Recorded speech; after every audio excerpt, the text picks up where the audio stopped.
Fais-moi du bien ce soir. Nous sommes à notre première soirée. Parle-moi, Saint-Esprit. Fais-moi du bien, Seigneur. Il est question de prière, de comprendre pour impacter. Oh, prie Dieu. Dis, Seigneur, rencontre-moi. Rencontre-moi, Seigneur. Rencontre-moi, s'il te plaît. Rencontre-moi, s'il te plaît. Rencontre-moi. J'ai besoin de toi. Et révèle-toi à moi, Seigneur. Fais entendre ta voix. Fais-moi entendre ta voix ce soir, en cette semaine spirituelle. J'ai tellement besoin de toi. J'ai tellement besoin de toi. Bénis-moi. La Bible déclare que tu as envoyé ta parole. Et ta parole est guérie. Seigneur, nous croyons en la manifestation de ta puissance. Nous croyons en la manifestation de ta force, Saint-Esprit. Dans le nom de Jésus de Nazareth. Et quelqu'un a dit Amen. Comprendre pour impacter. Amen. Le sous-thème que nous allons voir ce soir est le suivant. Prière pour une vie d'impact. Prière pour une vie d'impact. Matthieu le chapitre 13, le verset 23.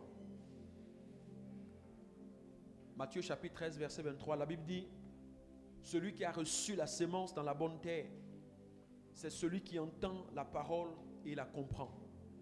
Il porte du fruit, et un grain en donne 100, un autre 60 et un autre 30. Ce verset parle d'une réalité à laquelle beaucoup de croyants sont confrontés. Vous savez, j'étais en train de réfléchir. Ces derniers temps, je réfléchis beaucoup. Je réfléchis sur ce que je sais de Dieu. Et ce que je sais de Dieu, ce que ça a apporté dans ma vie concrètement. Je suis en train de chiffrer, je suis en train d'évaluer toutes ces choses-là dans ma vie. Et tout ce que nous avons vu cette année, tout ce que nous avons vu ensemble, tout ce que nous avons appris,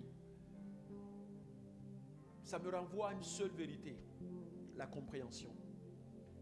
Je suis convaincu que chaque fois que nous venons ici, nous entendons de bons messages. Nous sommes vraiment bénis. On entend les témoignages dans la vie des uns et des autres. Combien de fois ces messages nous font du bien. Mais dans ce texte, la Bible dit, ce n'est pas ceux qui entendent la parole qui portent du fruit, mais c'est ceux-là qui la comprennent. En d'autres termes, la compréhension est au cœur d'une vie chrétienne fructueuse.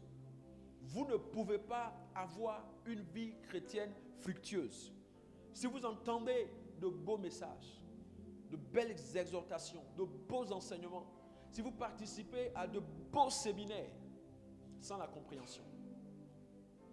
Quelqu'un qui ne comprend pas, il n'est pas différent de quelqu'un qui n'a rien entendu. Quelqu'un qui entend de bons messages et qui ne les comprend pas, il n'est pas différent de quelqu'un qui n'était pas là quand le message est passé. L'on ne porte pas de fruits par rapport à ce qu'on entend, mais l'on porte de fruits par rapport à ce qu'on accomplit. Voici le véritable problème des croyants. Qui de nous ici a une fois jeûné et prié pour comprendre ce qu'il entend chaque dimanche, chaque vendredi, chaque mercredi? Qui l'a une fois fait dans sa vie? Jeûner et prier pour comprendre ce que Dieu est en train de faire. Qui a une fois prié en semaine pour dire à Dieu, Seigneur, je vais dimanche à l'église, accorde-moi la grâce de comprendre ce que le pasteur va prêcher, ce que le prophète va prêcher, la parole que je vais recevoir. Qui l'a une fois fait? Combien sommes-nous qui le faisons?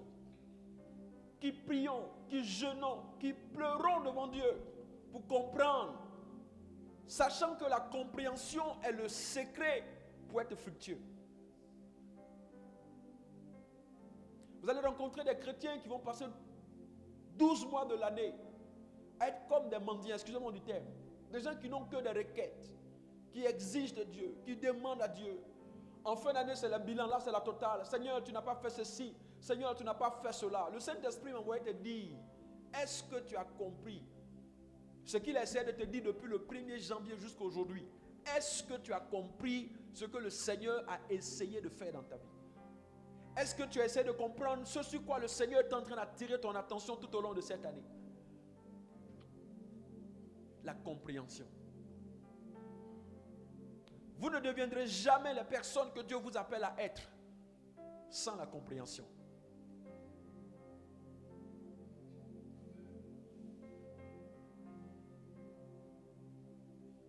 La preuve que les gens ne comprennent pas tout ce qu'on dit, c'est parce qu'ils continuent de faire toutes les mêmes choses. C'est le signe qu'ils ne comprennent pas. Sans compréhension, il n'y a pas de révolution. Sans compréhension, il n'y a pas de transformation. Sans compréhension, il n'y a pas d'impact. Sans compréhension, il n'y a pas de nouvelle dimension. Sans compréhension, on meurt dans la vallée, on meurt dans la stérilité, on ne porte pas de fruits. Sans compréhension, on mène une vie de confusion. On est confus du 1er au 31. La compréhension. Jésus a parlé ici de la parabole du semeur. Il y a un homme qui s'est levé un matin, il allait dans son champ, il voulait aller semer la bonne semence. Mais pendant qu'il partait par inadvertance, une partie de la semence est tombée le long des chemins. Les oiseaux sont venus, ils ont mangé la semence. Une partie est tombée parmi les endroits pierreux. La Bible déclare que comme il n'y avait pas beaucoup de racines, alléluia, comme ça, la graine n'a pas trouvé un sol profond, alors elle n'a pas pu porter son fruit. Une partie est tombée parmi les épines. La Bible déclare que les épines ont étouffé la semence. Mais la partie qui est tombée dans la bonne terre, c'est cette partie qui a porté du fruit. Et Jésus explique la parabole en disant, en fait, ceux qui portent du fruit, c'est l'image de ceux qui entendent la parole et qui la comprennent.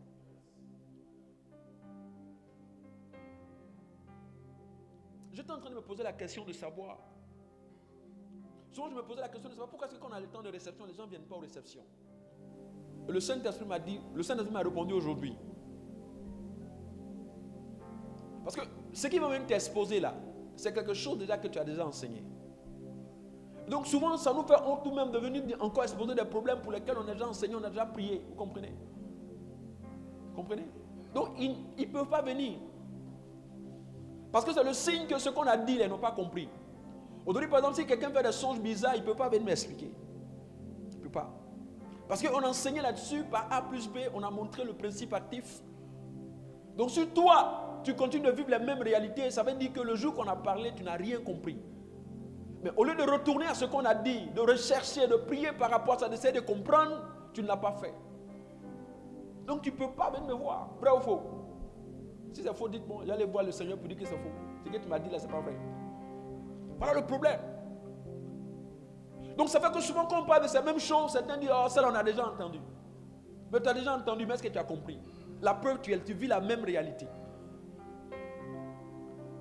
Est-ce que quand Dieu revient sur des choses que tu as déjà entendues, est-ce que ce n'est pas l'amour de Dieu pour toi? Ce n'est pas l'expression de son amour pour toi. Parce qu'il voit ta douleur, il voit ta difficulté. Dieu revient encore. Pourquoi est-ce que nous ne prions pas, nous ne jeûnons pas pour comprendre?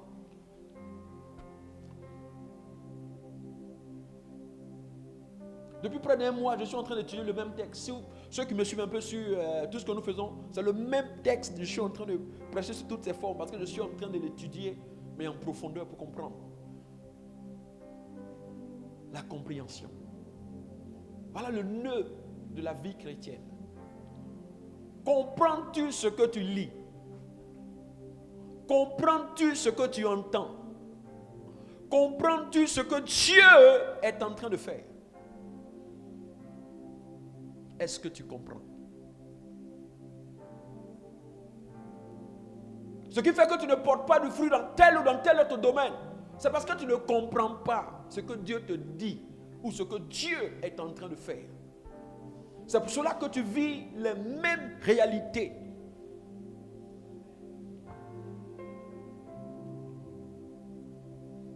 Parce que tu ne comprends pas. Et tant que tu ne comprendras pas, écoute-moi très bien, tu n'es pas éligible à la prochaine dimension. Aussi longtemps que Samuel ne comprenait pas que c'est Dieu qui l'appelait, il revenait au même point de départ. Encore et encore.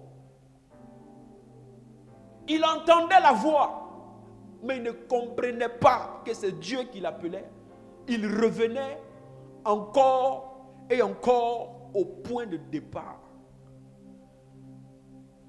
Dieu n'a pas changé sa façon d'appeler Samuel. La Bible déclare que le Seigneur appelait Samuel comme les autres fois. Il entendait ce que Dieu disait, mais c'était sa responsabilité de comprendre que ce n'était pas Élie qui l'appelait, mais que c'est l'Éternel qui l'appelait. Quand Samuel entendait ce que l'Éternel disait et qu'il ne comprenait pas, l'Éternel ne poursuivait pas ce qu'il voulait lui dire. L'Éternel a attendu jusqu'à ce qu'il comprenne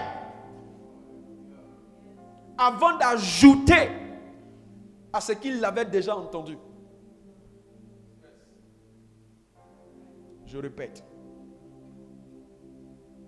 Aussi longtemps que Samuel entendait la voix de l'Éternel, mais qu'il ne comprenait pas que c'est Dieu qui l'appelait, il revenait toujours au même point de départ. Pour certaines personnes, ça dure des années. Ils n'avancent pas dans leur vie. Pour certaines personnes, ça dure des décennies. Parce qu'elles ne comprennent pas ce que Dieu fait. Et Dieu aussi n'a pas changé sa façon de l'appeler. Parce que la responsabilité de Samuel, c'était d'entendre, mais surtout de comprendre.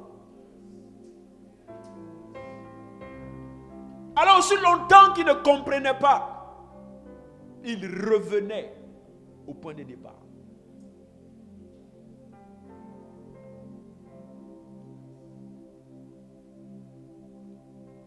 Ces derniers temps, j'ai tiré beaucoup de conclusions. Vous allez voir que tous mes tests là, je suis arrivé à la conclusion. C'est ma conclusion de la fin de l'année. Tous mes enseignements là, dans ces temps-là, ce sont mes conclusions. Je suis arrivé à cette conclusion que comprendre, c'est la clé. J'ai tellement d'exemples. La semaine spirituelle ne va pas suffire. Parce que là, j'ai déjà 10 pages. Je suis en train d'écrire même. Et même, je n'ai pas fait un livre même. Que Dieu me donne la force d'écrire des livres. Tout est là. Il suffit de me fâcher un peu seulement. Voyez, non? Et puis bon. Alléluia. Qui comprend ce que j'essaie de dire? Dieu du regard. Il revenait